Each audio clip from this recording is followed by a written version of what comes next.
नमस्कार दोस्तों, मैं हूं सीए सचिंद्र दीक्षित और आज का टॉपिक है प्राइवेट लिमिटेड कंपनी खोलनी चाहिए या नहीं। ये वही सवाल है जो हर एक स्टार्टअप फाउंडर की नींद उड़ा देता है, क्योंकि हर जगह उसने सुना है कि यार एक काम करो, प्राइवेट लिमिटेड कंपनी को रजिस्टर करवा लो और करोड़ों का फंड को रेज करवा लो। लेकिन दोस्तों सच थोड़ा अलग है। चलिए स्टेप बाय स्टेप समझते हैं कि सबसे पहले कि प्राइवेट लिमिटेड कंपनी क्या होती है। देखो सिंपल शब्दों में कंपनी एक सेपरेट लीगल एंटिटी होती है। मतलब अगर कल को बिजनेस में लॉस हो गया तो आपके घर की प्रॉपर्टी या आपके personal bank account direct risk में नहीं आएंगे। लेकिन अगर आप कोई प्रोप्राइटरशिप फर्म खोलते हैं या कोई दूसरी पार्टनरशिप फर्म खोलते हैं तो उसके अंदर आपकी लायबिलिटी बहुत ज्यादा अनलिमिटेड होती है। क्या क्या रिक्वायरमेंट होती है प्राइवेट लिमिटेड कंपनी को खोलने के लिए? देखिए मिनिमम 2 डायरेक्टर और 2 शेयर होल्डर तो चाहिए ही चाहिए। अगर आप सोच रहे हो कि यार मैं तो सिर्फ अकेला ही आदमी हूं तो भी टेंशन मत लो, एक इंसान दोनों रोल प्ले कर सकता है। कैसे? बस एक डायरेक्टर को क्या करना, अपना एक डिन बनवाना है, डीएससी बनवाना है, क्योंकि ये दोनों चीज उसके लिए मैंडेटरी है। और एक होगा आपके पास एक रजिस्टर्ड ऑफिस का एड्रेस जो कि इंडिया में होना चाहिए। नाम भी यूनिक रखो, बिल्कुल वैसे भी यूनिक नाम होना चाहिए। यहाँ शर्मा एंड सन्स टाइप नाम रिजेक्ट हो जाएगा, थोड़ा सा क्रिएटिव होना पड़ेगा। कहने का मतलब क्या है, यानी जो आप अपने पर्सनल नाम रख लेते हो ना वो वाले नाम नहीं चलेंगे, थोड़ा सा क्रिएटिव करिए। चलिए अब बात करते हैं प्रोसेस क्या है। सबसे पहला प्रोसेस है अपने डीएससी यानी कि डिजिटल सिग्नेचर सर्टिफिकेट बनवाओ। फिर एमसीए पोर्टल पर स्पाइस प्लस का एक फॉर्म भरा जाता है, उसमें कंपनी का नाम, डायरेक्टर की डिटेल्स, एमओए, एओए सब फाइल होता है। पैन और टैन ऑटोमेटिकली इशू हो जाता है, इसमें कोई दिक्कत नहीं है।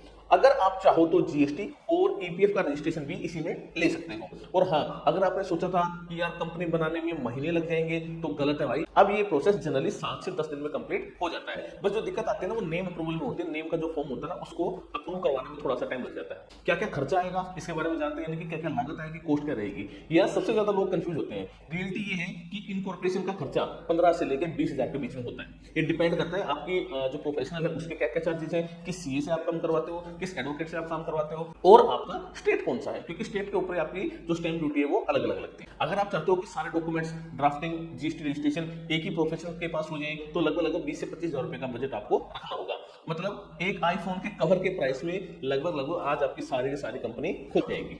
चलिए अब बात करते हैं कंप्लायंसेस का बर्डन कितना है। ये सबकी एक हेडेक रहती है। देखो प्राइवेट लिमिटेड कंपनी के साथ एक टैगलाइन आती है क्या, कि कंप्लायंस इज कंपल्सरी, कि कंपनी के साथ साथ क्या मिलेंगे, कंप्लायंसेस मिलेंगे बहुत ज्यादा।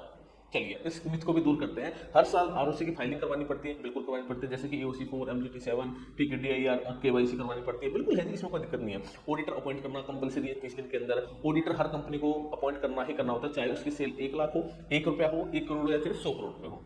अगर आपके ऊपर जीएसटी एप्लीकेबल है या फिर जीएसटी का रजिस्ट्रेशन आपने ले रखा है तो भी उसकी फाइलिंग करवाना मैंडेटरी है। इसमें एनुअल फाइलिंग भी आ जाएगी, मंथली फाइलिंग भी आ जाएगी। और अगर नहीं करवाया तो देखो भाई लेट फीस कम से कम लगेगी, 50 रुपए पर डे के हिसाब से लग सकते हो, जो कि 10,000 रुपए तक भी चली जाती है। थोड़ा डाटा भी देख लेते हैं। एमसीए के डाटा के हिसाब से इंडिया में लगभग 25 लाख रजिस्टर्ड कंपनियां हैं और उनमें से 65% कंपनियां जो है वो प्राइवेट लिमिटेड कंपनी है। सिर्फ 2024 में ही 1,40,000 से ज्यादा नई कंपनियां यानी कि नई प्राइवेट लिमिटेड कंपनियां रजिस्टर्ड हुई थी। मतलब लोगों को अभी भी ये स्ट्रक्चर पसंद आ रहा है, ये चीज ध्यान रखने की। चलिए अब बात करते हैं कि प्राइवेट लिमिटेड कंपनी के फायदे क्या क्या हैं। देखो जी पहली बात है लिमिटेड लायबिलिटी, यानी कि मतलब घर की प्रॉपर्टी, पर्सनल प्रॉपर्टी वो सारी की सारी आपकी सेफ है। जैसे कि सब थोड़ा सा एग्जांपल दो, या बहुत सिंपल है, आपने एक कंपनी 10 लाख रुपए की पेड अप कैपिटल से खुलवाई तो अब आपकी जो लायबिलिटी रहेगी ना वो मैक्सिमम 10 लाख रुपए तक ही रहेगी।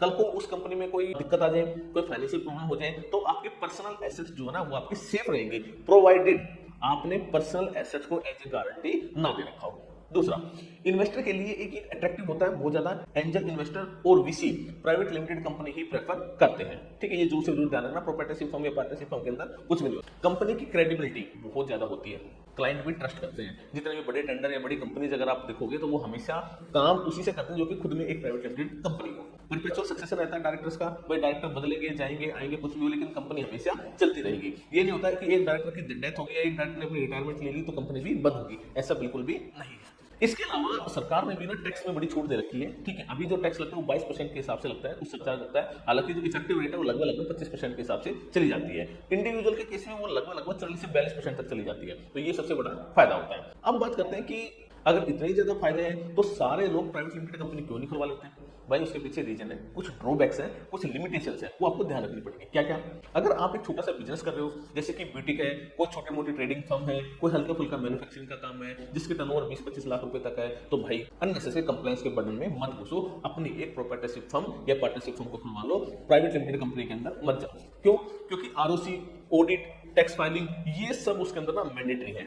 दूसरी बात, कल को आपको बंद करनी हो कंपनी, फिर क्या करोगे भाई साहब? स्ट्राइक ऑफ होने में ही कम से कम भी 6 से 12 महीने लग जाते हैं और लगभग 25 से 30 हजार रुपए का खर्चा आता है। 10,000 रुपए की तो इसके अंदर गवर्नमेंट की फीस है, ये ध्यान रखना। हर छोटी मोटी गलती जो भी होगी ना उसके ऊपर पेनल्टी लगा देंगे। जैसे कि अगर आपने कोई भी फॉर्म मिस कर दिया तो पेनल्टी, अगर आपने लेट कर दिया तो पेनल्टी। ये और वेबसाइट का चलना तो भाई एमसीए की वेबसाइट तोबा तोबा तोबा, मतलब इतनी बेकार वेबसाइट है मैं कह नहीं सकता। जितने भी हमारे सीएस भाई हैं, ठीक है, बड़े परेशान है। कई बार हम भी इसका काम करते हैं आरओसी की वेबसाइट के ऊपर, एमसीए की वेबसाइट के ऊपर, बहुत बेकार है, बहुत बेकार है। अगर आपने कुछ भी मिस कर दी, छोटी मोटी गलती कर दी, तो इंस्टेंट आपके पास चिट्ठी आ जाएगी, लेटर आ जाएगा किस चीज का? पेनल्टी का। चलिए तो कंक्लूड करते हैं दोस्तों, प्राइवेट लिमिटेड कंपनी एक पावरफुल स्ट्रक्चर है, बिल्कुल है। क्रेडिबिलिटी है, यस बिल्कुल है। ग्रोथ है, बिल्कुल है। फंड रेजिंग हो सकती है, यस। इन सारी चीजों के लिए परफेक्ट है। लेकिन ये एक जो छोटा एज है ना, लेकिन ये एक डबल एज, जो कहते हैं दो धारी तलवार, उस तरीके से है कि कंप्लायंस का कॉस्ट का बर्डन भी बिल्कुल भाई इसमें हैवी रहेगा और बेनिफिट है। तो अगर आप एक स्टार्टअप फाउंडर हो जिसे फंडिंग चाहिए या आप फ्यूचर में स्केल अप करना चाहते हो, तो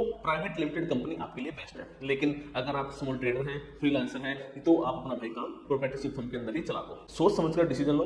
और अगर असिस्टेंट चाहिए तो मुझे कॉन्टेक्ट कर सकते हो। अगर आपको कोई भी इस वीडियो से संबंधित कोई डाउट है, कोई प्राइवेट लिमिटेड कंपनी से संबंधित कोई भी डाउट है, या फिर फाइनेंस और टैक्सेशन का कोई भी मैटर है, तो आप हमसे बात कर सकते हैं, हमें ईमेल लिख सकते हैं। अगर आपको ये वीडियो हेल्पफुल लगी हो तो लाइक बटन पर एक धमाका करो, चैनल को सब्सक्राइब करो और बेल आइकन पर क्लिक करके इसे सब्सक्राइब करना ना भूलें। नेक्स्ट वीडियो में मिलते हैं हम एक और इंटरेस्टिंग टॉपिक के साथ कि प्रॉपर्टी फंड में क्या क्या बेनिफिट है और क्या क्या नुकसान है। Thank you so much.